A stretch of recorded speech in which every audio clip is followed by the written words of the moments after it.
আসসালামু আলাইকুম। সম্মানিত এমপিওভুক্ত স্কুল, কলেজ, মাদ্রাসা ও কারিগরি শিক্ষা প্রতিষ্ঠানের শিক্ষক এবং কর্মচারীবৃন্দ, প্রত্যেককে ইংলিশ উইথ সাইমন ইউটিউব চ্যানেলের পক্ষ থেকে আমি সাইমন তারিক ইকবাল আপনাদেরকে জানাচ্ছি আন্তরিক অভিনন্দন, শুভেচ্ছা এবং মোবারকবাদ। দর্শকবৃন্দ, আশা করছি প্রত্যেকেই ভালো আছেন। মহান সৃষ্টিকর্তার অশেষ রহমতে আমিও ভালো রয়েছি। দর্শকবৃন্দ, আজকে ছোট্ট একটা ভিডিও নিয়ে হাজির হয়েছি। খুব বেশি লং করব না, তবে ভিডিওটি শেষ পর্যন্ত থাকবেন, কারণ পুরো ভিডিওটাই আপনাদের জন্য তথ্য নির্ভর হতে চলেছে। খুব গুরুত্বপূর্ণ কিছু তথ্য আপনাদেরকে দেব। আর এর মধ্যে বেশিরভাগ আমি কমেন্টের ভিত্তিতেই দিচ্ছি, ভিডিওটি বানাচ্ছি কমেন্টের ভিত্তিতে, কারণ ম্যাক্সিমাম জনের কমেন্ট রয়েছে এরকমই। সেটা হলো বদলি নিয়ে। অর্থাৎ বদলি নিয়ে আমাদের এখন খুব আগ্রহ তো চাঙ্গে উঠে রয়েছে, একেবারে বলা হয়ে থাকে যে এখন সবার মুখে মুখেই বদলিটা রয়েছে, যারা দূরে চাকরি করছি আমরা। তো দর্শকবৃন্দ, যে বিষয়টি জানাবো সেটা হলো, অনেকেই কমেন্ট করে থাকেন যে বদলিটা আসলে নিজ জেলা উপজেলার ভিতরে হওয়া যাবে কিনা। অর্থাৎ এখন চাকরি করছে নিজ জেলাতে, হয়তো একটু বাসা থেকে দূরে, তা আবার নিজ জেলার ভিতরেই বদলি হওয়া যাবে কিনা, এক উপজেলা থেকে আরেক উপজেলা বা এক স্কুল থেকে আরেক স্কুল। এই ধরনের প্রশ্নটা খুব বেশি আসে। এই একটা প্রশ্নের উত্তর দেব।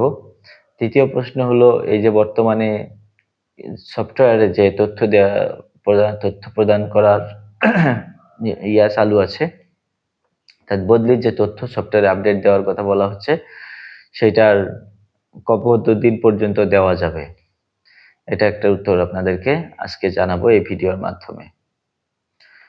আর তথ্য না দিলে কি হবে। তো চলুন সর্বপ্রথম যে বদলি জেলার ভিতরে হতে পারবে কিনা, অর্থাৎ আছে জেলায়, কিন্তু হবেও জেলার ভিতরেই বদলি, নিজ জেলার ভিতরেই। এক্ষেত্রে বলা হচ্ছে যে যেহেতু বর্তমান যে সর্বশেষ যে বদলি নীতিমালাটা চালু হয়ে বের হয়েছে, প্রকাশিত হয়েছে, সেখানে কিন্তু জেলার ভিতরে কেউ বদলি হতে পারবে না। অর্থাৎ নিজ জেলায় চাকরি করছে, সে আবার জেলার থেকে এক জায়গা থেকে আরেক জায়গায় যেতে পারবে না। বর্তমান নীতিমালা অনুসারে তাদের এই সুযোগ নাই।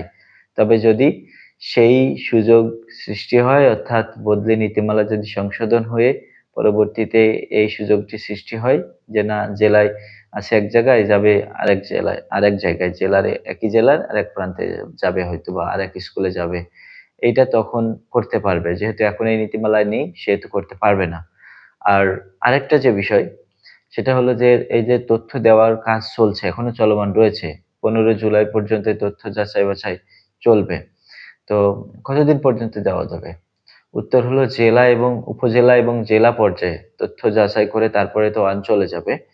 তো সেক্ষেত্রে জেলা এবং উপজেলা এই দুই দপ্তরের মাঝে থাকাকালীন সময় পর্যন্ত আপনারা আপনাদের সফটওয়্যারে তথ্য দিতে পারবেন। বদলির যে শিক্ষক কর্মচারীদের যে তথ্য, স্কুলের যাবতীয় যে তথ্য, সেগুলো কিন্তু আপনারা উপজেলা এবং জেলায় এই দপ্তরে থাকার সময়কালীন আপনারা দিতে পারবেন, সময় পর্যন্ত দিতে পারবেন।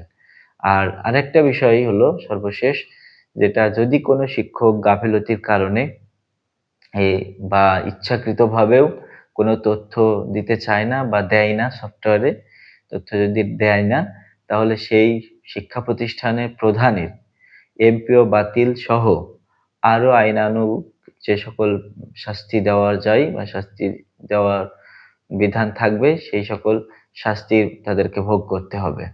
এমপিও বাতিল হওয়ার সম্ভাবনা এখানে প্রচুর রয়েছে। তো সেক্ষেত্রে শিক্ষকদের কোনোভাবে, প্রধান শিক্ষকদের বিশেষ করে কোনোভাবেই গাফিলতি করার সুযোগ নেই, তাদেরকে তথ্য দিতেই হবে।